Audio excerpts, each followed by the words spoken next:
અગાઉના વિડીયોમાં આપણે જોયેલું આ લીંબુ તેથી પાક ઉપર આવેલા મોટા મોટા લીંબુ હતા અને આ લીંબુને ફાલ મેં અગાઉ કીધું હતું કે 12 મહિના આ રીતે લટલું ચાલુ રહે.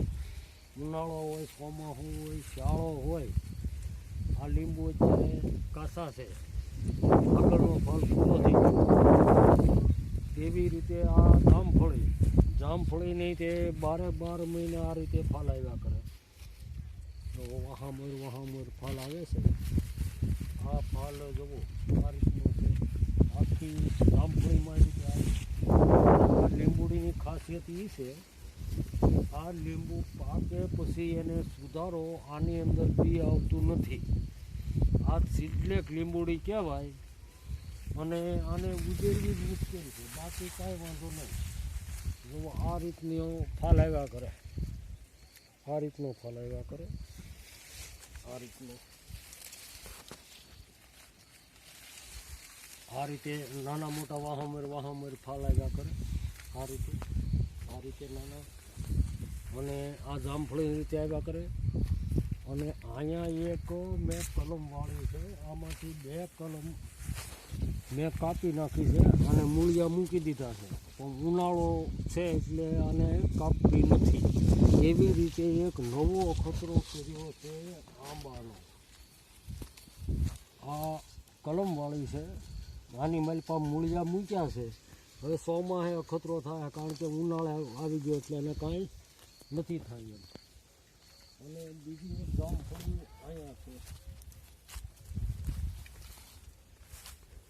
આ દેશી જામફળી છે. અને આની 12 મહિના જામફળ આવ્યા કરે, પણ પાખા જામફળ આવે, મોટા થાય અને થોડા પાખા આવે, ઓલાની જોડે ઘાટા ન આવે. અને અગાઉના વિડીયામાં આ પોપૈયાને આપણે વીંધ્યો હતો. આ નર પોપૈયો છે. આ ફાડ અહીંથી મારીને આ પડખે કાઢી અને આ ફાડ અહીંથી મારીને આ પડખે કાઢી, અહીંથી આ ફાડ મારી. ત્યારથી ફાડ મારી આગલા વિડીયામાં નાના નાના પોપૈયા બેઠા હતા. અત્યારે જોઈ લો પોપૈયા કેવા છે અને કેટલા આવ્યા છે. આ ફાડ માર્યા પછી આ પોપૈયા લાગેલા છે. નકાર આને એક પણ પોપૈયું નહોતું આવતું અને ખાલી ફૂલડા આવતા હતા. હવે આગળનું એક ફળ બતાવવાનું છે, મને તો ખબર નથી કે ફળ કયું છે. પછી આ અંજીર, જે આપણે સૂકા મેવામાં હાલે, આ અંજીર. ઓલી બાજુ એક અંજીરનો છોડવો છે. આવા આ અંજીર છે. પાકે એટલે અંજીર મોટું થઈ જાય અને લાલ કલરનું થઈ જાય. પાકે એટલે અત્યારે આ પ્રકારના હોય. અને એક ફળ આ છે, મને તો ખબર નથી કે આ ફળ શું છે.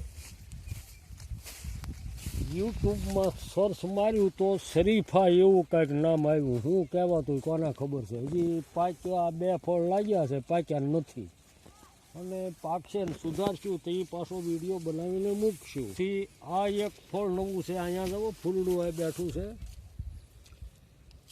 અહીંયા આ ઝાડ અલગ છે, આ ઝાડ અલગ છે. આને હજી ફળ અહીંયા શરૂઆત થાય છે. અને આ અગાઉ નર પોપૈયાને મેં વીંચ્યો હતો, પણ એને ખ્યાલ નથી.